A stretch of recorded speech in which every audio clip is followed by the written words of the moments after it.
شروع کرتے ہیں۔ ان الحمدللہ والصلاة والسلام علی رسول اللہ رب اشرح لی صدری ویسر لی امری واحلل عقدۃ من لسانی یفقهوا قولی صلی اللہ علیہ وعلی آلہ وصحبہ وسلم۔ بسم اللہ الرحمن الرحیم۔ اللہ کے نام سے شروع کرتا ہوں جو بہت مہربان اور نہایت رحم کرنے والے ہیں۔ والعصر، زمانے کی قسم ہے۔ ان الانسان لفی خسر، یقیناً انسان خسارے میں ہے، نقصان میں ہے۔ الا الذین آمنوا وعملوا الصالحات وتواصوا بالحق وتواصوا بالصبر، سوائے ان لوگوں کے جو یہ 4 شرطیں پوری کرے۔ 4 پوری کرنا ہوگا، کوئی ایک نہیں بلکہ پورے 4 کرنا ہوگا۔ وہ شرطیں کیا ہیں؟ الا الذین آمنوا، جو ایمان لائے، وعملوا الصالحات، اور جو نیک عمل کرے، وتواصوا بالحق، اور ایک دوسرے کو حق پر قائم رہنے کی نصیحت کرتے رہے، وتواصوا بالصبر، اور ایک دوسرے کو صبر کرنے کی تلقین کرتے رہے۔ یہ 4 چیزیں ہیں، جس کسی میں بھی ہوگی وہ انسان نقصان میں نہیں ہوگا۔ جیسا کہ اس سورہ کی شروعات جو ہو رہی ہے، والعصر، زمانے کی قسم، ان الانسان لفی خسر، کہ انسان خسارے میں ہے۔ اس سورہ کے تعلق سے امام شافعی رحمۃ اللہ علیہ کا قول یہ ہے کہ امام شافعی رحمۃ اللہ علیہ فرماتے ہیں کہ اگر اللہ تعالیٰ قرآن میں اس سورہ کے علاوہ دوسرا قرآن کچھ بھی نازل نہیں کرتا، نہیں اتارتا، تو لوگوں کی ہدایت کے لیے یہ ایک سورہ کافی ہو گیا تھا۔ تو امام شافعی کوئی معمولی شخصیت نہیں ہے، ایک بڑی ہستی، علمی ہستی، اور امام شافعی کا مقام مرتبہ بہت بڑا ہے۔ تو جب وہ کہہ رہے ہیں تو پھر کچھ خاص بات ہے اس سورے میں، کچھ اہم بات ہے جو دکھائی، جو نظر تو یوں آتا ہے کہ بہت چھوٹی صورت ہے، لیکن اس میں بہت گہری باتیں ہیں، بہت پوری زندگی کا خلاصہ اس میں بیان کر دیا گیا ہے۔ تو اس سورہ کی شروعات ہے والعصر، اللہ نے اس میں زمانے کی قسم کھائی ہے۔ اللہ تعالیٰ جب کسی بات کی اہمیت بتلانا ہوتا ہے اللہ کو، اپنے بندوں کو اس کی اہمیت جب بتلانا ہوتا ہے تو اللہ تعالیٰ کسی چیز کی قسم کھاتا ہے، کہ اللہ نے قرآن میں کہیں صبح کی قسم کھائی ہے تو کہیں رات کی قسم کھائی ہے۔ تو اسی طرح اللہ تعالیٰ زمانے کی قسم کھا کر وہ بات جو آنے والی ہے اس کے بعد اس کی اہمیت کو بتلانے کے لیے اللہ تعالیٰ قسم کھا کر اس بات کو ذکر کرتا ہے۔ تو اسی طرح یہاں پر بھی اللہ نے زمانے کی قسم کھائی ہے کہ والعصر، کہ زمانے کی قسم ہے۔ اور زمانہ کیوں؟ کہ زمانے کی قسم کیوں کہ زمانہ گواہ ہوتا ہے، کہ تاریخ انسانی، پوری تاریخ انسانی اس پر گواہ ہے، یعنی آدم علیہ السلام سے لے کر اب تک اور پھر آنے والے قیامت تک جتنے لوگ پیدا ہوں گے، یہ زمانہ گواہ ہے کہ انسان کے اوپر کیسے حالات گزرے ہیں اور انسان کا کیا حشر ہوتا ہے۔ یہ جو زمانہ ہے، آدم سے لے کر آخری دن تک جو زمانہ ہوگا، وہ زمانہ گواہ ہے کہ انسان کو اللہ نے کتنا نقصان میں رکھا ہے، کیسے کیسے زمانے نے کیسے کیسے لوگوں کو نہیں دیکھا، فرعون کو دیکھا، حامان کو دیکھا، شداد کو دیکھا، قارون کو دیکھا، اور پھر اللہ کے انبیاء کو، اللہ کے رسولوں کو دیکھا، اللہ کے اولیاء کو دیکھا، اللہ کے صلحاء کو دیکھا، سب کو دیکھا، بڑے بڑے تاجروں کو، کاروباریوں کو، اور پھر بڑے بڑے بادشاہوں کو زمانہ دیکھتا آ رہا ہے، اور پھر اللہ نے ان کے ساتھ کیا معاملہ کیا، کیا حشر کیا، اور پھر نیک لوگوں کے ساتھ اللہ نے کیا معاملہ کیا، یہ سب زمانہ جانتا ہے، زمانہ گواہ ہے۔ والعصر، زمانے کی قسم ہے، ان الانسان لفی خسر، کہ یقیناً انسان خسارے میں ہے، نقصان میں ہے۔ یہاں پر یہ نہیں کہا گیا کہ انسان نقصان اٹھانے والا ہے، بلکہ یہ کہا گیا کہ نقصان میں ہے۔ یعنی جب بھی انسان پیدا ہوتا ہے، بچہ پیدا ہوتا ہے، تو وہاں سے اس کی الٹی گنتی شروع ہو جاتی ہے، اس کا کاؤنٹ ڈاؤن شروع ہو جاتا ہے۔ ہم سمجھتے ہیں کہ انسان بڑھ رہا ہے، پل رہا ہے، اور پھر اس کی ترقی ہو رہی ہے، لیکن وہ بڑھ رہا، وہ اس کی انسان بڑھ نہیں رہا ہے، بلکہ اس کی زندگی کم ہو رہی ہے، اس کی زندگی ختم کی طرف آ رہی ہے۔ ان الانسان لفی خسر، بے شک انسان خسارے میں ہے، نقصان میں ہے۔ تو یہاں پر یہ نہیں کہا کہ نقصان اٹھائے گا، نقصان اس کو पहुंचेगा नहीं, बल्कि नुकसान में है, पहले से नुकसान में है। लेकिन फिर नुकसान से बचा हुआ कौन है? इल्लल्लज़ीना आमनू, वो लोग हैं जो अल्लाह पर ईमान लाते हैं। और एक बात, हम कहते हैं कि वक्त बर्बाद मत करो, वक्त बचाओ, जबकि वक्त बचता नहीं है। वक्त या तो बर्बाद होता है या इस्तेमाल होता है। वक्त या तो बर्बाद होता है या इस्तेमाल होता है। अगर हम वक्त को इस्तेमाल नहीं करेंगे तो वक्त बर्बाद हो जाएगा। वक्त तो बचने वाला नहीं है, रुकने वाला नहीं है। अब वक्त इस्तेमाल कैसा होगा? वो भी दो तरह का हो सकता है। एक है अपनी मनमानी जिंदगी गुजार कर वक्त गुजारना, वक्त का इस्तेमाल करना, और एक है रब चाही जिंदगी गुजार कर वक्त का इस्तेमाल करना। तो जो रब चाही जिंदगी में वक्त का इस्तेमाल होगा, वक्त लगेगा, वक्त गुजरेगा, वो फिर वो इंसान कामयाब है, वो इंसान नुकसान में नहीं है। इन्नल इंसान लफी खुस्र में वो लोग नहीं आएंगे। तो फिर नुकसान में है इंसान। इन्नल इंसान लफी खुस्र, तमाम इंसान, जितने इंसान आदम से लेकर वो आखिरी इंसान जो होगा, सारे के सारे नुकसान में है। इल्लल्लज़ीना आमनू, मगर वो लोग जो ईमान लाए, वामिलुस्सालिहाती, और नेक अमल किए, वतवासौ बिल हक़्क़ि, और जो एक दूसरे को हक पर कायम रहने की नसीहत करते हैं, वतवासौ बिस्सब्र, और एक दूसरे को सब्र की नसीहत करते हैं, सब्र की तलकीन करते हैं। तो इसमें ये आखिरी आयत में, ये सूरह 3 आयतों पर मुश्तमिल है और ये सूरह मक्के में नाजिल हुआ। ये 3 आयतों में 4 बातों का अल्लाह ने जिक्र किया। एक इल्लल्लज़ीना आमनू, ईमान लाना। दूसरा वामिलुस्सालिहात, नेक अमल करना। वतवासौ बिल हक़्क़, और हक की तलकीन करना, या फिर हक की वसीयत करना एक दूसरे को, या फिर हक पर कायम रहना। वतवासौ बिस्सब्र, और सब्र की तलकीन करते रहना, सब्र की वसीयत करते रहना। ये 4 बातों का अल्लाह ने यह आखिरी आयत में जिक्र किया है। तो सबसे पहले ईमान क्या है? इल्लल्लज़ीना आमनू, ईमान क्या है? तो जिब्राईल अलैहिस्सलाम ने अल्लाह के रसूल सल्लल्लाहु अलैहि वसल्लम से पूछा कि हुजूर ईमान क्या है? तो नबी करीम सल्लल्लाहु अलैहि वसल्लम ने कहा कि अल्लाह पर यकीन करना कि अल्लाह है, वो ईमान है।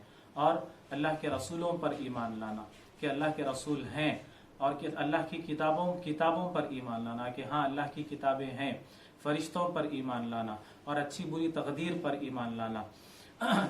हम जो बचपन में पढ़े हैं, आमनतु बिल्लाहि व मलाइकतिही व कुतुबिही व रुसुलिही वल यौमिल आखिरी वल क़द्री खैरिही, अच्छी बुरी तकदीर पर, व शर्रिही मिनल्लाहि ताला, और उसमें तकदीर अच्छी होगी तो भी अल्लाह की तरफ से होगी, बुरी होगी तो भी अल्लाह की तरफ से होगी। ये ईमान है। ये सारे चीज़ों पर यकीन रखना कि ये जो कहा जा रहा है ये सच है, इन चीज़ों पर यकीन करने का नाम है ईमान। और ईमान कैसा होना चाहिए? शक से पाक होना चाहिए, उसमें कोई शक नहीं होना चाहिए। यानी अकल में समझ आओ या मत आओ, अकल में वो बात समझ आती हो या ना आती हो, उसको आंख बंद कर यकीन कर लेना कि जो अल्लाह और अल्लाह के रसूल कह रहे हैं वो बात सच है, हक है, वो बात पे ईमान ला लेना, मान लेना। मानना क्यों? क्योंकि मान क्यों जाना? इसलिए मानना कि हमारी जो अकल है, हमारी जो सोच है वो महदूद है, वो लिमिटेड है। हमारी अकल सोच के एक वक्त आएगा वहां पर जाकर थक जाएगी। लेकिन हम अल्लाह की गहराई को और अल्लाह की बातों को हम नहीं समझ सकते। अल्लाह क्या है, अल्लाह किस चीज का नाम है, हम नहीं अपने अकल के घोड़े नहीं दौड़ा सकते। अकल थक जाएगी, हार मान जाएगी। तो इसीलिए ईमान किसे कहते हैं? बगैर शक व शुबे के अकल चाहे उसको मानती हो या ना मानती हो, उसके ऊपर मान लेना वो बात को, उसका नाम है ईमान। जैसे अबू बकर सिद्दीक रज़ी अल्लाह ताला अन्हु ने मेराज के वाक़े पर ईमान लाया था कि जब मेराज का वाक़े हुआ तो लोगों ने अबू बकर के घर पर जाकर कहा कि अबू बकर, क्या तुम सुनते हो कि तुम्हारे जो साथी है, जो तुम्हारे दोस्त है मोहम्मद, वो कहते हैं कि रातों रात वो मस्जिद अक्सा और फिर जन्नत दोज़ख की सैर करके आए हैं, क्या तुम्हें इस बात पर यकीन होता है वो मोहम्मद ऐसी बातें कर रहे हैं? तो अबू बकर सिद्दीक रज़ी अल्लाह ताला अन्हु का क्या प्यारा जवाब था कि अगर ये मोहम्मद अगर ये कहते हैं तो फिर सच है, ये सही हो सकता है, ये सच है, इस पर मैं ईमान लाता हूँ, मैं यकीन करता हूँ कि मोहम्मद अगर कह रहे हैं तो फिर ये बात सही है। तो ऐसे ही अबू बकर जिस तरह से बगैर सोचे समझे कि अकल को ये बात समझ आओ या मत आओ कि अल्लाह और अल्लाह के रसूल का जब नाम आ जाता है ईमान लाने के बारे में, तो फिर आंख बंद कर ईमान ला लेना ही हमारे लिए कामयाबी होगी। अगर हम उस तरह का ईमान लाएंगे तो फिर हम इन्नल इंसान लफी खुस्र में नहीं होंगे कि इंसान नुकसान में है, खसारे में है। और फिर हमारा ईमान कैसा होता है? हमारा ईमान होता है, हम जबान से तो हमारे दावे हैं बहुत बड़े बड़े कि हम अल्लाह पर ईमान लाए और रसूलुल्लाह पे ईमान रखते हैं, हम रसूल के लिए, अपने नबी के लिए जान दे देंगे, सर के बल जाएंगे, फलां करेंगे। और वो नारे जो जोरदार होते हैं, नारे तकबीर, नारे रिसालत, या फिर रबीउल अव्वल के महीने में हमारे अंदर जो जोश आ जाता है, यकीनन मिलादुन नबी सल्लल्लाहु अलैहि वसल्लम की खुशी मनाना चाहिए। लेकिन जो जोश आता है वो 12 दिन के लिए नहीं होना चाहिए, साल भर के लिए होना चाहिए, हर दिन के लिए, हर लम्हे के लिए आका की आमद की खुशी मुझे होनी चाहिए। वो 12 दिन के लिए क्यों होती है? क्योंकि वो सिर्फ ज़बानी हमारा ईमान होता है, हम सिर्फ ज़बानी ईमान पर हम यकीन करते हैं, जबकि हमें जो ईमान फ़ायदा देने वाला है, इन्नल इंसान लफ़ी खुस्र से जो बचाने वाला है, वो ज़बानी ईमान नहीं है, वो दिल का ईमान है। जब दिल में ईमान बस जाएगा, जब दिल का यकीन होगा, दिल में यकीन होगा, तो वो ईमान फ़ायदा देगा। यकीन क़ल्बी को ईमान कहते हैं, यानी दिल में पक्का यकीन हो कि अल्लाह है और अल्लाह के रसूल सल्लल्लाहु अलैहि वसल्लम अल्लाह के पैगंबर रसूल हैं, और वो जो भी बात कह रहे हैं वो सच है, उस पर ईमान लाना जबान से नहीं। हमारा ईमान कैसा है? जबान से है। क्योंकि जब अगर हमारा दावा ये है कि हमारा दिल से ईमान है और हम यकीनन सच्चे दिल से अल्लाह रसूल पर ईमान भी लाते हैं और उनसे मोहब्बत भी करते हैं, अगर हमारा दावा ये है, तो फिर हमारा अमल कुछ और होना चाहिए था, हमारी जिंदगी कुछ और होनी चाहिए था।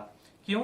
क्योंकि जब इंसान को किसी से मोहब्बत हो जाती है तो वो जिस इंसान से मोहब्बत होती है उसकी बोली हुई बातें, उसका रहन सहन, उसकी आदतें, उसकी जिंदगी, पूरी जिंदगी से भी वो मोहब्बत करने लगता है। वो जो खाता है इसे भी वो पसंद आने लगता है, वो जो पसंद करता है इसे भी पसंद आने लगता है। तो फिर जब मेरा दावा ये है कि मैं अल्लाह रसूल का चाहने वाला हूँ, आशिक हूँ, मोहब्बत मेरे दिल में उनकी बसी हुई है, मैं सर कटाने के लिए तैयार हूँ, तो फिर अमली तौर पे उसका मुझे मेरी जिंदगी में तब्दीली आनी चाहिए, फर्क दिखाई देना चाहिए। क्या दिखाई देना चाहिए?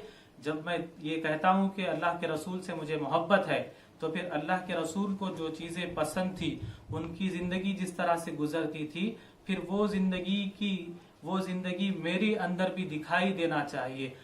पूरी नहीं तो नहीं, कुछ तो उसकी झलक दिखाई देनी चाहिए, कभी कभी तो दिखाई देनी चाहिए। लेकिन मेरा आपका मामला तो ये है कि हम तो सिर्फ जबानी बात करने वाले हैं, सिर्फ नारे लगाने वाले हैं, और उसकी हकीकत को, उसकी सच्चाई को हम समझना नहीं चाहते। क्यों?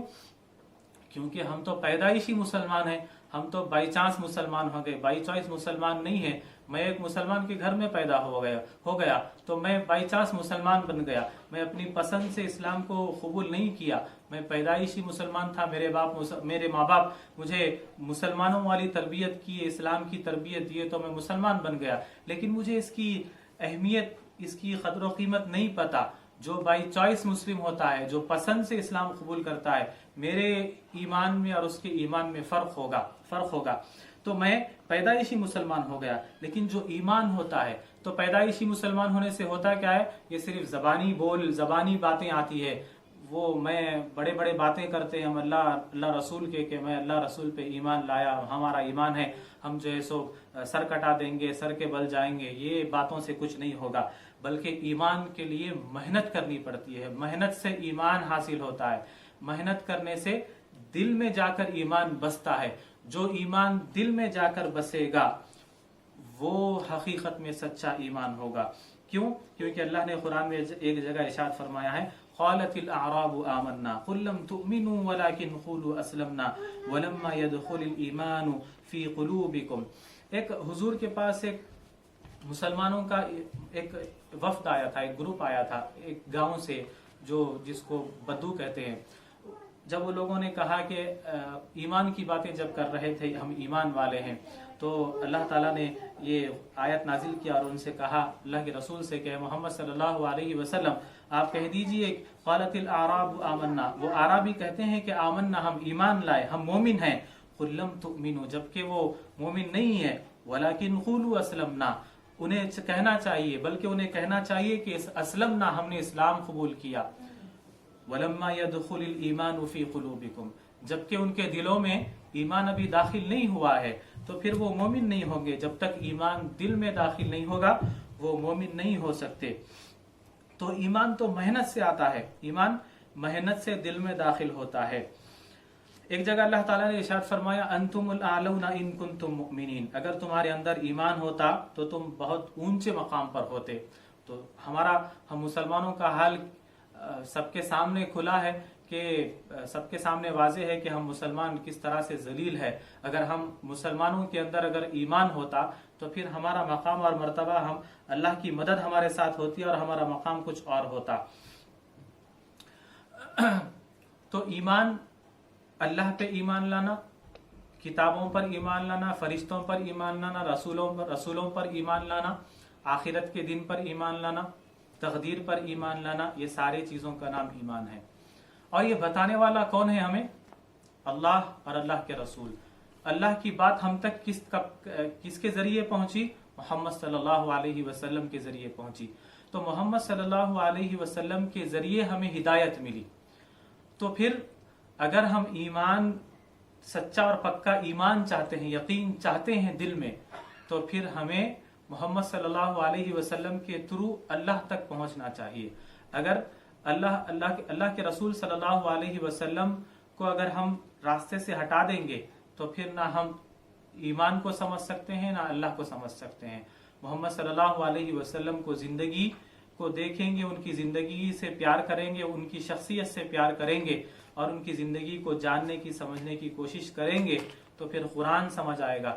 मेरे नबी की जिंदगी कुरान है, और जब कुरान समझ आएगा तो अल्लाह समझ में आएगा और अल्लाह से मोहब्बत होगी। तो अल्लाह ताला एक जगह कुरान में इरशाद फरमाए, अतीउल्लाह व अतीउर रसूल। मैं मुख्तसर आसान थोड़ा सा मैं उसको समझा के आगे बढ़ने की कोशिश करूंगा।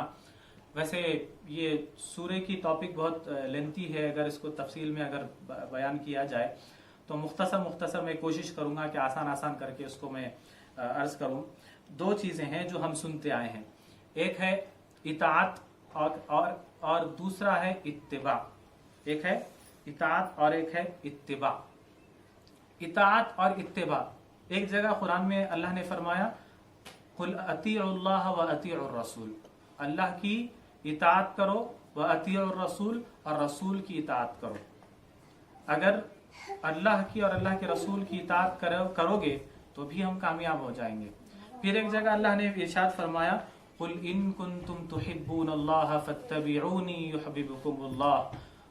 अगर तुम चाहते हो, कुल इन कुंतुम तुहिब्बूनल्लाह, कि तुमसे अल्लाह मोहब्बत करे, फत्तबिऊनी, तो मोहम्मद सल्लल्लाहु अलैहि वसल्लम से मोहब्बत करना चाहिए तुम्हें। कुल इन कुंतुम, ऐ पैगंबर सल्लल्लाहु अलैहि वसल्लम, ऐ मोहम्मद सल्लल्लाहु अलैहि वसल्लम, आप कह दीजिए लोगों से, तुहिब्बु इन कुंतुम, अगर तुम लोग चाहते हो कि अल्लाह तुमसे मोहब्बत करे, फत्तबिऊनी, तो लोगों को चाहिए कि वो मेरी मोहब्बत करे, मुझसे मोहब्बत करे, फत्तबिऊनी, तो फिर क्या होगा बदले में? युहब्बिबुकुमुल्लाह, तो अल्लाह उनसे मोहब्बत करने लगेगा। किन से अल्लाह मोहब्बत करेगा? उन लोगों से जो लोग मोहम्मद सल्लल्लाहु अलैहि वसल्लम से मोहब्बत करने लगते हैं। तो यहाँ पर मैं दो बातों का जिक्र कर रहा था। एक है इताअत, अल्लाह ने पहली वाली आयत में कुल अतीउल्लाह व अतीउर रसूल, अल्लाह की इताअत करो और रसूल की इताअत करो। और फिर ये दूसरी जो आयत में पढ़ा हूँ दूसरी जगह की, कुल इन कुंतुम तुहिब्बूनल्लाह, अगर तुम अल्लाह की मोहब्बत चाहते हो तो क्या करो? फत्तबिऊनी, तो मेरी इत्तिबा करो। किसकी? मोहम्मद सल्लल्लाहु अलैहि वसल्लम की इत्तिबा करो। इत्तिबा, यहाँ पर फत्तबिऊनी, इत्तिबा, वहां पर क्या लफ्ज आया? इताअत। इत्तिबा यानी इत्तिबा, जैसे हम अपनी उर्दू में सुनते हैं पैरवी करना, किसी की पैरवी करना। पैरवी करना यानी किसी के नक्शे कदम पे चलना, नक्शे कदम पे यानी उसकी जिंदगी को अपना लेना, उसको फॉलो करना। इत्तिबा का मतलब है अतीउल्लाह, इताअत यानी जो हुक्म दिया गया उसको मानना, इत्तिबा यानी जो हुक्म दिया गया हो उसको भी मानना और जो हुक्म ना दिया गया हो उसको भी मानना। एक सहाबी आए थे अल्लाह के रसूल से मुलाकात करने के लिए कहीं दूर से, तो नबी करीम सल्लल्लाहु अलैहि वसल्लम से जब मुलाकात हुई तो वो सहाबी अल्लाह के रसूल को जब देखे कि अल्लाह के रसूल का ये बटन खुला हुआ था, ये खुला हुआ था, तो जब फिर जब वो अपनी जगह वापस गए तो फिर सारी जिंदगी वो यहाँ का बटन खुला रखकर पूरी जिंदगी गुजार दिए कि मैंने अल्लाह के रसूल को ये बटन खुला हुआ देखा है। तो ये इत्तिबा होती है, ये पैरवी होती है, ये नक्शे कदम होता है। यानी हुक्म नहीं दिया गया कि ये तुम ये काम करो, लेकिन मोहब्बत इतनी थी कि इत्तिबा किए हैं। वो मोहब्बत इतनी थी कि अल्लाह के रसूल से कि अल्लाह के रसूल को एक मरतबा जब देख लिया कि ये बटन खुला था तो पूरी जिंदगी ये बटन खुला रखकर जिंदगी गुजार दिए। ये इत्तिबा है। अतीउल्लाह, इताअत क्या है? जो हुक्म होता है नमाज कायम करो, नमाज पढ़ो, रोजा रखो और फिर ज़कात अदा करो, ये इताअत है, ये अल्लाह रसूल की इताअत है। अल्लाह और रसूल जो भी हुक्म दे उसको पूरा करना जरूरी है। इससे मोहब्बत नहीं होगी। जब इताअत होगी तो मोहब्बत नहीं होगी, लेकिन इताअत के साथ जब मोहब्बत को हम मिला देंगे, इताअत के साथ जब हम मोहब्बत को जमा कर देंगे तो वो इत्तिबा बन जाएगी। अल्लाह के रसूल की जब इत्तिबा करेंगे, जब नक्शे कदम पर चलेंगे, जब पैरवी करेंगे, जब उनको फॉलो करेंगे, जब उनकी जिंदगी को अपने से गले लगाएंगे तो फिर अल्लाह हमसे मोहब्बत करने लगेगा।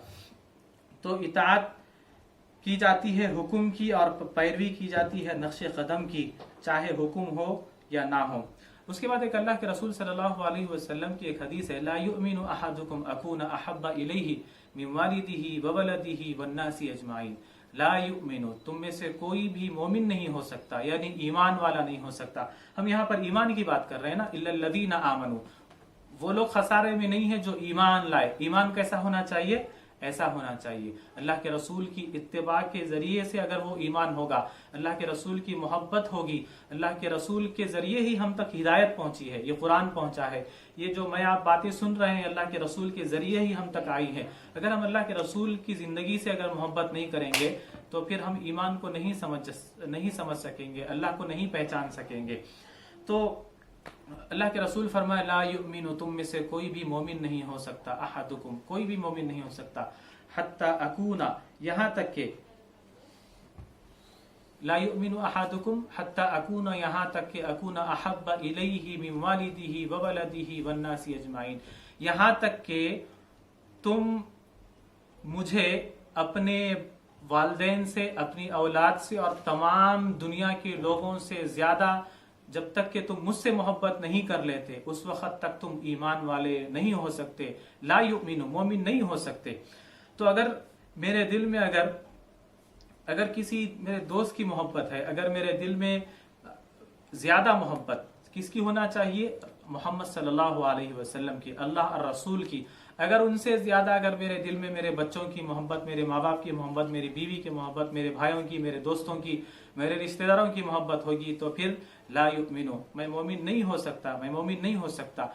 ईमान वाला होना है तो फिर मेरी औलाद से ज्यादा मुझे मोहब्बत करना होगा रसूलुल्लाह सल्लल्लाहु अलैहि वसल्लम से, क्योंकि मुझे जिंदगी जीने का जो तरीका बताया गया है वो मोहम्मद सल्लल्लाहु अलैहि वसल्लम के जरिए से मुझे जिंदगी जीने का ढंग मिला है। अल्लाह की पहचान जो मुझे मिली है वो मोहम्मद सल्लल्लाहु अलैहि वसल्लम से मिली है। तो जब तक मैं अल्लाह के रसूल की बात के मुताबिक, जब तक मैं मेरे माँ बाप से ज्यादा, मेरे बीवी बच्चों से ज्यादा, मेरी औलाद से ज्यादा, तमाम लोगों से ज्यादा बढ़कर जब तक मैं अल्लाह के रसूल सल्लल्लाहु अलैहि वसल्लम से मोहब्बत नहीं करता, जब तक मैं मोमिन नहीं हो सकता। ला युमिनु, मोमिन नहीं हो सकते। हजरत उमर रजी अल्लाह तआला अन्हु से पूछा गया कि अल्लाह के रसूल सल्लल्लाहु अलैहि वसल्लम ने हजरत उमर से पूछा कि ए उमर, तुम मुझसे कितनी मोहब्बत करते हो? अजीब सवाल है, और ये कोई आम जब ताल्लुक होता है तो ये सवाल नहीं पूछ सकते, कुछ गहरा ताल्लुक हो तो ही सवाल पूछ सकते, करीबी ताल्लुक हो तो सवाल पूछा जा सकता है। कि हुजूर ने पूछा कि ए उमर, तुमको मुझसे कितनी मोहब्बत है? तो हजरत उमर रजी अल्लाह तआला अन्हु ने कहा कि आपसे बढ़कर मेरे दिल में किसी इंसान की मोहब्बत नहीं है। तो फिर अल्लाह के रसूल ने सवाल किया, तुम्हारी जान से बढ़कर? तो फिर हजरत उमर ने कहा कि हाँ, मेरी जान से बढ़कर भी आपसे मोहब्बत करता हूँ। यानी आज उमर है तो किस लिए है? मोहम्मद सल्लल्लाहु अलैहि वसल्लम की वजह से है। तो आज हम मुसलमान हैं, ईमान वाले हैं, तो मोहम्मद सल्लल्लाहु अलैहि वसल्लम की वजह से हैं। उसके बाद इल्लल्लज़ीना आमनू, वो लोग खसारे में नहीं है, नुकसान में नहीं है जो ईमान लाए। व आमिलुस सालिहात, तो ईमान कैसा होना चाहिए? दिल से होना चाहिए, जबान से नहीं। और जब दिल से ईमान होता है और जब ईमान दिल में दाखिल हो जाता है तो उसका असर क्या होता है? उसका असर हमारे आमाल पर पड़ता है। तो इसीलिए अल्लाह ताला फरमाता है, उसके बाद ईमान के बाद क्या जिक्र किया अल्लाह ताला? व आमिलुस सालिहात। तो जब ईमान दाखिल हो गया दिल में, जबानी जो ईमान होता है उससे कुछ भी फर्क नहीं पड़ता, वो तो छोड़ दीजिए, वो अलग मामला है। वो अल्लाह उसके साथ क्या करा अल्लाह बेहतर जानता है, अल्लाह क्या करेगा अल्लाह बेहतर जानता है। लेकिन जिनके लिए कामयाबी है, जिनके लिए खुशखबरियां हैं जन्नत की, और इल्ला मन अतल्लाह बिक़ल्बिन सलीम, अल्लाह के पास उसी दिल की कीमत है जो कल्ब सलीम लाएगा, यानी सही सलामत दिल लाएगा। सही सलामत दिल यानी जो अल्लाह के लिए, अल्लाह रसूल के लिए धड़कने वाला दिल, अल्लाह रसूल के लिए जिंदगी गुजारने वाला जो दिल था, वो जब वो लोग अल्लाह के सामने जब हाजिर होंगे, अल्लाह के पास उनका बहुत ज्यादा मकाम मर्तबा है। ये जबानी बोल तो बेकार है, कुछ काम नहीं आएंगे, कामयाबी हमें नहीं दिला सकती। तो अल्लाह ताला यहाँ पर ईमान की जब बात हुई तो ईमान के बाद वामिलुस सालिहात, जो नेक अमल करते हैं। तो जब ईमान आता है तो फिर नेक अमल इंसान के अंदर खुद ब खुद आ जाते हैं। जब मोहब्बत होती है, जिससे मोहब्बत होती है तो उसकी बातें भी पसंद आती है, उसकी जिंदगी भी पसंद आने लगती है। तो अगर मुझे अल्लाह के रसूल से मोहब्बत है तो फिर मेरी जिंदगी में चेंज आना चाहिए, तब्दीली आनी चाहिए। अगर तब्दीली नहीं आ रही है तो फिर मेरे ईमान में कुछ कमी है, मेरा ईमान मेरे दिल तक नहीं पहुंचा है। दिल तक मुझे पहुंचाने की जरूरत है। दिल तक अगर ईमान पहुंचाना हो तो उसके लिए मोहम्मद सल्लल्लाहु अलैहि वसल्लम की जिंदगी पढ़ना होगा, उनकी जात से मोहब्बत करना होगा, उनका मकाम मर्तबे को समझना होगा। तो फिर दिल में अल्लाह के रसूल की मोहब्बत होगी। जब मोहब्बत होगी तो हमें हिदायत मिलेगी, हमारे दिलों में ईमान दाखिल होगा। तो इल्लल्लज़ीना आमनू, जो वो लोग नुकसान में नहीं है जो ईमान लाए। वामिलुस सालिहात, जो जब ईमान ला लेते हैं तो क्या करते हैं? वो नेक काम करते हैं। अब नेक काम क्या है? नेक काम छोटा भी हो सकता है, बड़ा भी हो सकता है। रास्ते से पत्थर का हटाना भी नेक काम है, या किसी गरीब की मदद करना भी नेक काम है, और फिर कोई बड़ा काम करना भी नेक काम है। तो बहरहाल खुलासा ये कि ये नेक कामों का अगर हम हिसाब करेंगे तो दो तरह के काम हैं। एक ये कि इबादत करना भी नेक काम है, नमाज पढ़ना भी नेक काम है, रोजा रखना भी नेक काम है, ज़कात देना, सदक़ात देना, खैरात करना, गरीबों की मदद करना। यानी यूं समझ लीजिए कि इबादत वाला एक चैप्टर है और फिर एक दूसरा चैप्टर है, एक दूसरा हिस्सा है नेक अमल का, नेक कामों का, जो इबादतों को छोड़कर दूसरा वाला जो हिस्सा है उसका नाम है मुआशिरत वाली जिंदगी। एक है इबादत वाली जिंदगी और एक है मुआशिरत वाली जिंदगी। इबादत वाली जिंदगी भी नेक काम है, मुआशिरत वाली जिंदगी भी नेक काम हो सकती है। इबादत, नमाज पढ़ता हूँ, नेक काम है, लेकिन इबादत वाली जिंदगी कितनी है और मुआशिरत वाली जिंदगी कितनी है? इबादत वाली जिंदगी देख लें, जो 5 इस्लाम के जो अरकान हैं, बुनियल इस्लाम अला खमसिन, के कलमा पढ़ना, तौहीद पर, अल्लाह पर ईमान लाना, और नमाज अदा करना, रोज़ा रखना, ज़कात देना, हज करना। ये पहले को छोड़ दें कि हमारे दिल में तो ईमान है, हम अल्लाह पर ईमान लाए हैं। बाकी के जो 4 चीज़ें हैं वो इबादत हैं, जो फ़र्ज हैं। पहले की जो 2 हैं, नमाज और रोज़ा, ये ऐसी इबादत हैं जो सब पे फ़र्ज हैं, गरीब पे, अमीर पे, फ़कीर पे, मालदार पे, सब पे फ़र्ज हैं। बाकी के जो 2 इबादत हैं, ज़कात और हज, ये सिर्फ उन मुसलमानों पर फ़र्ज है जो मालदार हैं, जिनके पास पैसा हो, जो ज़कात अदा कर सकते हैं और फिर जो हज पर जा सकते हैं, उनके ऊपर ये 2 इबादत फ़र्ज हैं। चारों भी इबादत हैं, 2 मालदारों पर, 2 सब के ऊपर। अब मेरा हिसाब में अगर कर लूँ कि मेरा ये इबादत के मामले में یہ جو نیک اعمال ہے وعامل الصالحات کو ہم اس کی تفصیل پڑھ رہے ہیں. تو یہ جو 4 بھی جو عبادات ہیں ان میں سے اگر میں سمجھو کہ میں غریب ہوں تو اس کو چھوڑ بھی تو یہ 2 کا معاملہ کیا ہے. 5 نمازیں فرض ہیں. ایک نماز ادا کرنے کے لیے فجر کی نماز ادا کرنے کے لیے کتنا وقت چاہیے؟ 10 منٹ. ظہر کی نماز کے لیے کتنا وقت چاہیے؟ 10 منٹ. عصر 10 منٹ. 10 منٹ کی پوری نمازیں. 5 وقت کی نمازوں کا اگر میں پورا ایک جگہ وقت کو جمع کر دوں تو کتنا ہوگا؟ 50 منٹ کی پوری دن بھر کی 5 نمازوں کے لیے 50 منٹ کا ٹائم مجھے دینا ہے.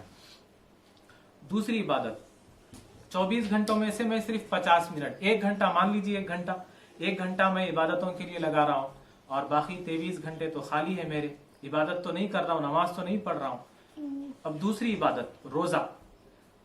12 مہینوں میں 1 مہینے کے روزے فرض ہے تو باقی 11 مہینے خالی ہے, میں تو روزے نہیں رکھ رہا ہوں, 1 مہینہ روزے رکھ رہا ہوں. اس کے بعد اگر تیسری عبادت کی طرف بھی آ جائے, مالداروں کی جو عبادتیں ہیں, زکوٰۃ. اگر میں مالدار ہوں, اللہ نے مجھے نوازا ہے, میرے اوپر زکوٰۃ فرض ہے, تو زکوٰۃ کتنے منٹ کی عبادت ہوگی؟ 2 منٹ, وہ بھی بہت ہو گئے. 2 سیکنڈ کی عبادت ہے. میں یوں ہاتھ سے دیا, سامنے والا ہاتھ سے دیا, عبادت ختم ہو گئی, عبادت ادا ہو گئی, کمپلیٹ ہو گئی. کتنے سال بھر کی عبادت؟ سال میں 1 مرتبہ زکوٰۃ نکالنی ہے, ہو گئی زکوٰۃ. باقی کا تو سال پورا خالی ہے. زکوٰۃ تو میں ہمیشہ دیتے نہیں بیٹھ رہا ہوں. اس کے بعد حج. اگر میں مالدار ہوں تو حج پوری زندگی میں 5 دن کا حج, 5 دن مجھ پر حج کے فرض ہیں پوری زندگی میں. باقی کے دن تو میں حج نہیں کر رہا ہوں. تو عبادات کا جو چیپٹر ہے اگر اس کا کیلکولیشن کر لے تو پوری زندگی میں 1 بار حج, اور زکوٰۃ سال میں 2 منٹ کی 2 سیکنڈ کی عبادت, اور روزے 12 مہینوں میں 1 مہینہ, اور نماز جو عبادت ہے, اہم ترین عبادت ہے, وہ 24 گھنٹوں میں سے 1 گھنٹے کی عبادت. 5 نمازوں کا وقت اگر جمع کر لیا جائے 23 گھنٹے خالی ہے. تو یہ جو 23 گھنٹے 11 مہینے اور باقی کا جو وقت خالی مل رہا ہے, خالی جو چھوٹ جا رہا ہے, وہ ہے معاشرت والی زندگی. دوسرا چیپٹر نیک اعمال کرنے کا. ایک ہو کیا عبادت کا, دوسرا ہے معاشرت والی زندگی. آسان الفاظ میں بولوں تو روزمرہ کی زندگی کا چیپٹر. تو وہ روزمرہ کی زندگی میں گزار رہا ہوں 23 گھنٹے میں, تو وہ روزمرہ کی زندگی میں کیسے گزار رہا ہوں, وہ زندگی بھی اگر میری اللہ اور رسول کو راضی کرنے کے لیے, اللہ رسول کو خوش کرنے کے لیے اگر نہیں ہوگی تو پھر میری ہلاکت ہے, بربادی ہے. اگر وہ 23 گھنٹے والی زندگی اللہ اور رسول کو راضی کرنے کے لیے, خوش کرنے کے لیے اگر میری کوشش ہے اس کے پیچھے بھی, تو پھر میں کامیاب ہوں. میں ان الانسان لفی خسر میں نہیں آؤں گا, میں خسارے میں, نقصان میں نہیں آؤں گا. الا من اتى اللہ بقلب سلیم, وہ قلب سلیم لے کر اللہ کے سامنے میں حاضر ہوں گا. اگر میری باقی کی زندگی اگر اللہ کے لیے, اللہ کے رسول کے لیے اگر گزرے گی. مثال کے طور پر میں صبح اٹھتا ہوں, کام پر جاتا ہوں. کام پر کس لیے جا رہا ہوں؟ اگر میری نیت یہ ہے کہ میں پیسہ کما کر اپنے خواہشات کو پورا کروں گا, وہ چاہے وہ جائز ہو یا ناجائز خواہشات ہو, تو پھر یہ میری اپنی مرضی کی زندگی ہوئی. اگر میں اپنی من چاہی زندگی گزاروں گا تو مجھے کامیابی نہیں ہے. اگر میں رب چاہی زندگی گزاروں گا تو پھر مجھے کامیابی ہے. اگر میں کمانے جا رہا ہوں تو میری نیت یہ ہونی چاہیے کہ میں یہ جو کما رہا ہوں, جو محنت کر رہا ہوں, جو نوکری کر رہا ہوں, جو کاروبار کر رہا ہوں, اس کا جو پیسہ آئے گا, اس سے جو کمائی ہوگی, اس میں سے میں اللہ رسول کا جو حکم ہے کہ اپنی گھر والوں پر خرچ کرو, اسی لیے خرچ کر رہا ہوں. اللہ کے رسول فرمائے کہ اپنے گھر والوں پر خرچ کرو, اس لیے کر رہا ہوں. اگر یہ نیت ہوگی تو پھر یہ عبادت بن جائے گی. معاشرت والی زندگی بھی عبادت بن جائے گی. اور پھر یہ زندگی میرا جو گزارنا ہوگا کس کے لیے ہوگا؟ اللہ رسول کے لیے ہوگا. اور پھر وہ جو پیسہ اس میں سے جو بچے گا, وہ پیسے جو بچ رہے ہیں اس میں سے میں اللہ کے دین کو بلند کرنے کے لیے خرچ کروں, اللہ کا دین غالب آنے کے لیے, اللہ کے دین کو اٹھانے کے لیے, اللہ کے دین کو پھیلانے کے لیے اگر میں وہ پیسہ لگاؤں, اللہ کی راہ میں خرچ کروں, تو پھر وہ میرا کمانا, محنت کرنا, دن بھر کا پسینہ بہانا, وہ میرے لیے عبادت بن جائے گا. میں میرے ماں باپ کے ساتھ اس لیے نرمی سے بات کر رہا ہوں کیونکہ وَقَضَىٰ رَبُّكَ أَلَّا تَعْبُدُوا إِلَّا هُوَ بِالْوَالِدَيْنِ إِحْسَانًا, اللہ نے حکم دیا ماں باپ کے ساتھ احسان کرو, نرمی کے ساتھ بات کرو, اف مت کہو. میں یہ اس لیے کر رہا ہوں کہ اللہ کا حکم ہے، اس لیے کر رہا ہوں، ماں باپ کا احترام اس لیے کر رہا ہوں کہ اللہ کا حکم ہے، تو پھر یہ ماں باپ کے ساتھ میرا اچھا رویہ کیا بن جائے گا؟ یہ عبادت بن جائے گا۔ میری بیوی کے ساتھ نرمی کر رہا ہوں، کیوں؟ کیونکہ یہ اللہ رسول کا حکم ہے کہ اپنی بیویوں کے ساتھ اچھا سلوک کرو، اور میرے بچوں کے ساتھ عزت سے پیش آ رہا ہوں، ان کے ساتھ محبت سے ان کی کوشش کر رہا ہوں تربیت کرنے کی، تو اس کے پیچھے میری یہ سوچ ہونی چاہیے کہ اللہ رسول کا حکم ہے کہ 7 سال کے جب ہو جائیں تو نماز کا حکم دو، 10 سال کے ہو جائے تو ڈانٹو مارو، اور پھر 15 سال کی عمر سے تو نماز فرض ہو جاتی ہے۔ اور میری یہ جو کوشش ہوتی ہے اس کے پیچھے اللہ رسول اگر میری اس کے پیچھے ہوں تو پھر یہ میری کوشش ہر دن کی عبادت بن جاتی ہے۔ اور میرے پڑوسیوں کے ساتھ کا معاملہ، اللہ کے رسول فرمائے کہ جو پڑوسیوں کے ساتھ اچھا نہیں ہوتا وہ مومن نہیں ہو سکتا، تو پڑوسیوں کے ساتھ اگر میں اچھا نہیں ہوں تو پھر میں اچھا مسلمان ایمان والا نہیں ہو سکتا۔ میں پڑوسیوں کے ساتھ اس لیے اچھا رہ رہا ہوں کیونکہ اللہ رسول چاہتے ہیں، اس لیے اچھا رہ رہا ہوں، یہ نیت ہونی چاہیے ہر کام میں۔ تو معاشرت والی جو زندگی ہے، جتنی بھی زندگی ہے، لین دین ہے، کاروبار ہے، اور جب اللہ نے ناپ تول میں کمی نہ کرنے کا حکم دیا، ناپ تول میں کمی کریں گے تو خرابی ہوگی، تو ناپ تول میں کمی نہیں کر رہا ہوں، جب کاروبار کر رہا ہوں تو مجھے ناپ تول میں کمی نہیں کرنا ہے۔ کیوں نہیں کرنا ہے؟ کیونکہ اللہ رسول کا حکم ہے۔ جب یہ نیت ہوگی تو یہ جو دوسرا حصہ ہے معاشرت والی زندگی کا، وہ بھی کیا ہو جائے گا؟ عبادت بن جائے گی، اور جب عبادت بن جائے گی تو وعامل الصالحات، نیک اعمال میں وہ شامل ہو جائے گی۔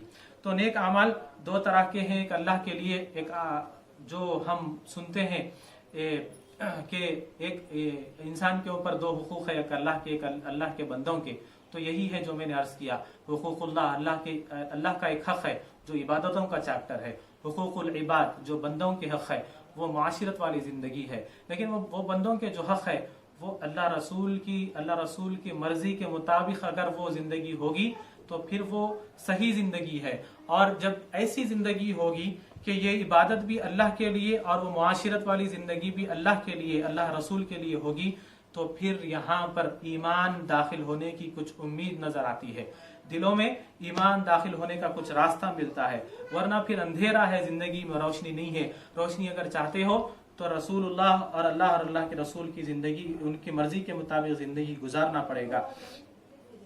وقت ہو رہا ہے، اس کے بعد 2 باتیں مختصر طور پر عرض کرتے ہوئے آگے بڑھتا ہوں۔ جب ایمان آ جاتا ہے تو اس کا اثر کیا دکھائی دیتا ہے؟ اس کا اثر کیا ہوتا ہے کہ بندہ نیک اعمال کرتا ہے۔ نیک اعمال کیسے؟ ہم نے سماعت کر لیا۔ اس کے بعد جب نیک اعمال کرتا ہے تو نیک اعمال کے ساتھ ساتھ یہ عبادت اور معاشرت والی زندگی کے ساتھ ساتھ اس کا ایک ذمہ داری اس کی یہ بھی ہے کہ ایمان کے ذریعے اس کی زندگی میں جو چینج آیا، جو تبدیلی آئی، اللہ رسول کی محبت آئی اور اللہ کے رسول کے لیے جو زندگی گزار رہا ہے، وہی تصور کو، وہی جو چیز اس کو مزہ محسوس کیا ہے، جو اس کو مزہ ملا ہے ایمان کا، اس مزے کو، اس چیز کو وہ دوسروں تک پہنچائے، یعنی جو ہم نے سیکھا ہے، جو ہم تک ایمان آیا ہے، وہ ایمان کو دوسروں تک پہنچائے، دوسروں تک وہ روشنی کو پہنچائے۔ دوسروں کے پاس اندھیرا ہے، جتنے بھی غیر مسلم ہیں ان کے پاس اندھیرا ہے، کیونکہ ان کے پاس وحی کی روشنی نہیں پہنچی ہے، قرآن کی آیتیں ان تک نہیں پہنچی ہے، اس لیے ان کی زندگیوں میں اندھیرا ہے۔ جو مر کر ان کو جلا دیا جا رہا ہے، یہ میری اور آپ کی ان تک نہیں پہنچنے کی وجہ ہے کہ شاید وہ ہو سکتا تھا اگر ہم پہنچ جاتے ان تک، اللہ کا پیغام لے کر، اللہ کے وحی کی روشنی لے کر اگر ہم ان تک پہنچ جاتے تو ہو سکتا تھا وہ ایمان نہ لے، کلمہ پڑھ کر اگر مر جاتا تو پھر وہ میرا بھائی جو مر گیا ہے، جو جل رہا ہے، وہ اس کی زندگی کچھ اور ہوتی، مرنے کے بعد اچھی ہوتی۔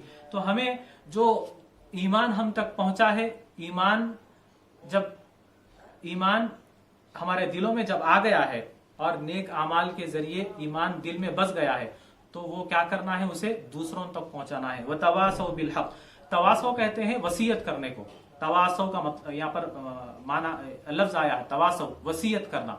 جیسے انسان وصیت کرتا ہے مرتے وقت، وصیت اسے کہتے ہیں جو بہت اہم اور ضروری بات ہوتی ہے، جو مرنے والا شخص بول رہا ہوتا ہے، اس کو سارے آس پاس کے لوگ، گھر والے غور سے سن رہے ہوتے ہیں کہ یہ کیا بول رہا ہے، اور اس کی جو بات ہوتی ہے وہ بہت اہمیت والی بات ہوتی ہے، بہت اہم بہت خاص بات ہوتی ہے، اور بعض وقت وہ مرنے والا پیپر پر لکھ کر چلا جاتا ہے، وصیت نامہ لکھ کر چلا جاتا ہے، تو وہ ایک ڈاکومنٹ کی شکل اختیار کر جاتا ہے، وہ ڈاکومنٹ بن جاتا ہے، وہ ایک پروف بھی بن جاتا ہے، وہ پراپرٹیز کے لیے، فلاں فلاں کاموں کے لیے. تو وصیت یعنی ایک اہم بات. تو وتواصوا بالحق، تو حق کی وصیت کرو.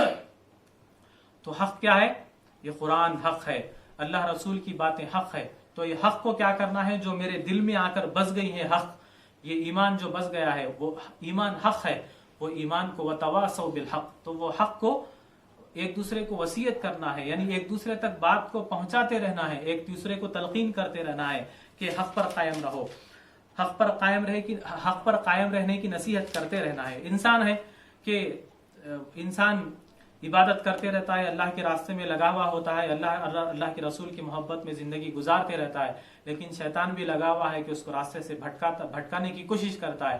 تو جب انسان بھٹک رہا ہو تو ہمیں چاہیے کہ ہم اس کو نصیحت کریں کہ حق پر قائم رہو، حق پر قائم رہو. اور جن کے پاس بالکل بھی روشنی نہیں پہنچی ہے ان تک ہمارا کام ہے کہ اللہ کی وحی کی روشنی کو ان تک پہنچائے. یہ حق وتواصوا بالحق کا مطلب ہوا کہ حق کی وصیت کرتے رہنا ہے ایک دوسرے کو. مسلمان ہے تو وہ مجھے وصیت کرے، یعنی نصیحت کرے حق کی، اور میں مسلمان ہوں تو اسے بھی نصیحت کرے، اور جو نان مسلم ہے ان کو مسلمانوں کی ذمہ داری ہے کہ ان تک جو ہے سو حق کی بات پہنچائے.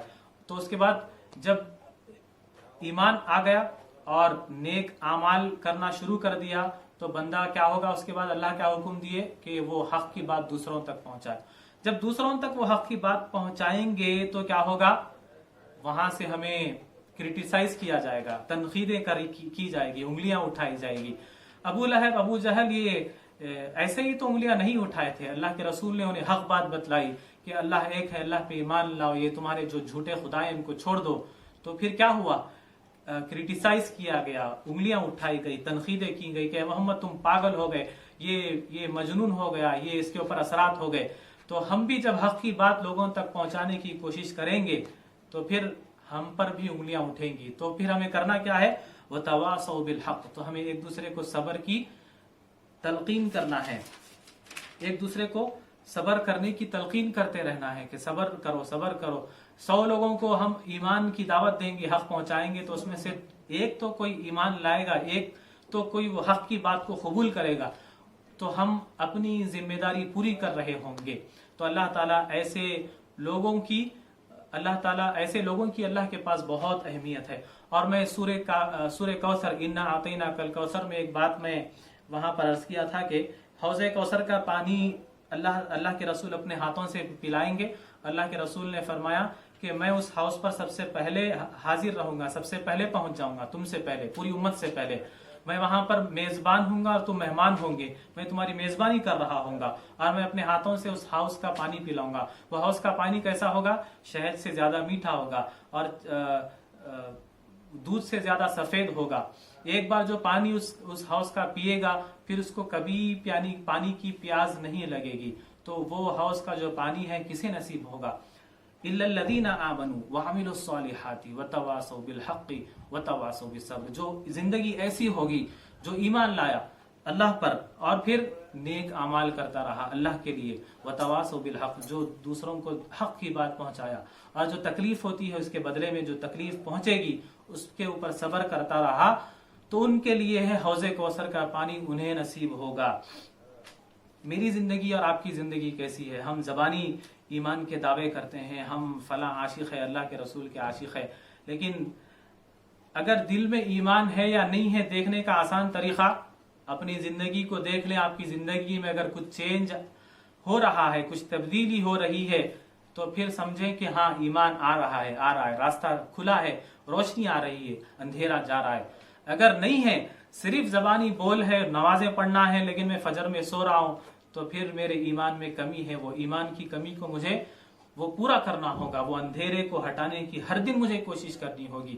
انسان ہوں، ایک دن سو جاؤں گا، نیند لگ جائے گی فجر میں، لیکن اس کا مطلب یہ نہیں ہے کہ ایک دن چھوٹ گئی تو چلو سو جاؤ، نیند کے مزے اڑاؤ. نہیں، ایک دن چھوڑ دوں تو پھر وہاں سے اگلے دن سے اور زیادہ مجھے کوشش کرنی ہے کہ فجر کی نماز نہیں چھوڑنی ہے. میری آپ کی زندگی تو ایسی یہ بے عمل زندگی ہے، اور پھر بھی ہم بڑے بڑے امیدیں رکھتے ہیں کہ اللہ ہمیں बख्श देगा, माफ़ कर देगा। अल्लाह गफूर रहीम है, अल्लाह रहम करने वाला है, माफ़ करने वाला है। लेकिन हमें ये नहीं पता कि अल्लाह मुंतकिम भी है। अल्लाह के जो 99 नेम्स है उसमें से अल्लाह का एक नाम है मुंतकिम, बदला लेने वाला। हम जो करेंगे अल्लाह उसका ज़रूर बदला भी लेगा।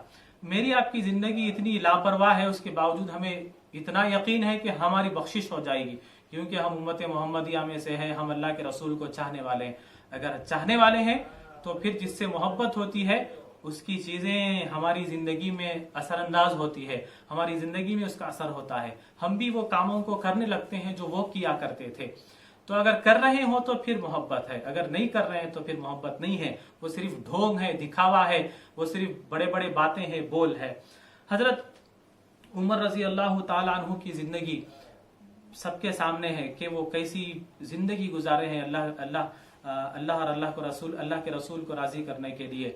अल्लाह के रसूल सल्लल्लाहु अलैहि वसल्लम ने इरशाद फरमाया कि जन्नत में मैं और अबू बकर और उमर इस तरह से दाखिल हो रहे होंगे, सीधे हाथ की तरफ मेरे अबू बकर होंगे और उल्टे हाथ के मेरे हाथ में उमर का हाथ होगा और हम जन्नत में दाखिल हो रहे होंगे। इस तरह से हम दाखिल हो रहे होंगे। कौन है? अबू बकर का मकाम मर्तबा जन्नत में क्या होगा, दुनिया में अल्लाह के रसूल बता रहे हैं। उमर का क्या मकाम मर्तबा होगा, अल्लाह के रसूल दुनिया में बता रहे हैं। जन्नत में क्या मकाम मर्तबा होगा, मेरा आपका क्या होगा मुझे नहीं पता। और वो उमर जिनका अल्लाह के रसूल ने ये मकाम मर्तबा बताया है, वो उमर जब वो मर रहे हैं, जब उनको मौत आ रही है, जब इस दुनिया से जा रहे हैं, तो जब आखिरी सांसें चल रही है, जब जख्मी हो गए, हमला कर दिया गया, उमर रज़ी अल्लाह ताला अन्हु पे शहीद हो रहे हैं, तो जमीन पर पड़े हैं। तो अब्दुल्ला बिन उमर जो उनके बेटे थे अब्दुल्ला, वो हजरत उमर को आकर अपने बाप का सर उठाकर अपने पैरों पर अपने गोद में रखते हैं। तो हजरत उमर रज़ी अल्लाह ताला अन्हु कहते हैं कि बेटे से कि अब्दुल्ला मेरा सर जमीन पर रख दो। तो बेटा कहता है कि बाबा रहने दीजिए, आपका सर मेरे गोद में मेरे पैर पर रहने दीजिए, आपको थोड़ा सा आराम मिलेगा। तो गुस्से से कहते हैं कि अब्दुल्ला मैं क्या कहता हूँ सुनते नहीं हो, मेरा सर जमीन पर डाल दो। जब जमीन पर सर आपका रख दिया गया तो सर को आप जमीन पर मिट्टी से रगड़ने लगे, जमीन पर अपने पेशानी को, अपने कल्लों को रगड़ने लगे, जमीन मिट्टी लगाने लगे और कहने लगे वैलुल लक या उमर, वैलुल लक या उमर इल्लम यगफिर लक रब्बुक, वैलुल लक या उमर इल्लम यगफिर लक रब्बुक। ऐ उमर तू हलाक हो जाएगा, ऐ उमर तू हलाक हो जाएगा, इल्लम यगफिर लक रब्बुक, अगर तेरा रब तुझे माफ नहीं करेगा, अगर तेरा रब तेरी मगफिरत नहीं करेगा तो तू हलाक हो जाएगा। कौन उमर कह रहे हैं जिनके बारे में अल्लाह के रसूल ने फरमाया कि मैं और अबू बकर और उमर जन्नत में इस तरह से दाखिल हो रहे होंगे। तो उमर का ये हाल है कि हजरत अली ने पूछा कि ऐ उमर क्यों रो रहे हो, मौत से डर गए हो? तो उमर ने कहा कि नहीं, मौत से नहीं डरा हूं, मौत के बाद क्या होगा उससे डर रहा हूं। वैलुल लक या उमर हलाक हो जाएगा। हमने ये सूरह माऊन में सुना है, वैल किसे कहते हैं, हलाक होना, बर्बाद होना। वैलुल लिकुल्ली हुमज़तिल लुमज़ा, सूरह हुमज़ा में हलाक हो गए, बर्बाद हो गए। यानी एक दूसरा मतलब वो जहन्नुम में एक वादी होगी जिससे जहन्नुम खुद पनाह मांग रही होगी। वैलुल लक या उमर, ऐ उमर तू हलाक हो जाएगा अगर तेरा रब तुझे माफ नहीं करेगा। वो जिंदगी ऐसी गुजार कर, वो उनका ये मामला था, उनका ये हाल था। और मेरा आपका मामला क्या है? लापरवाह जिंदगी है, बस सिर्फ दावे है, आशिक रसूल है, अल्लाह से मोहब्बत करते हैं, बहुत ईमान है हमारे पास, लेकिन अमली तौर पर बेकार है जिंदगी, फीकी है, खाली है अमली तौर पर जिंदगी, अमल कुछ नहीं है जिंदगी में। लेकिन दावे बड़े हैं कि हम आशिक रसूल हैं, हमें अल्लाह हम पर करम करेगा, रहम करेगा, गफूर रहीम है, माफ कर देगा। अरे हम हजरत उमर से बढ़कर कौन आशिक रसूल हो सकता है? अबू बकर से बढ़कर कौन आशिक रसूल हो सकता है? मैं और आप हो सकते हैं अबू बकर से, उमर से बढ़कर। वो जो उमर कह रहा है कि वैलुल लक या उमर, ऐ उमर तू हलाक हो जाएगा अगर तेरा रब तुझे माफ नहीं करेगा, मगफिरत अगर तेरी नहीं हुई तो तू हलाक हो गया, बर्बाद हो गया।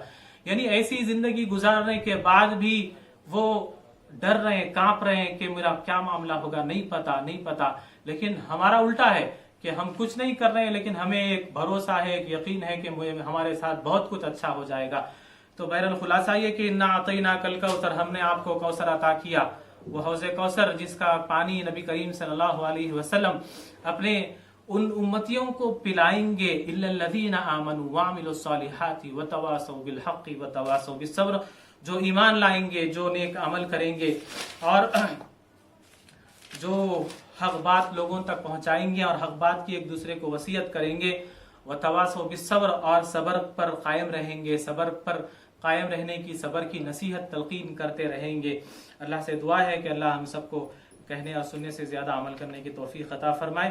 اللہم ربنا جعلنا من عبادک الذین آمنوا وعملوا الصالحات وتواصوا بالحق وتواصوا بالصبر۔ اللہم انک عفو کریم تحب العفو فاعف عنا یا کریم۔ اللہم احفظنا من كل بلاء الدنیا وعذاب الآخرہ۔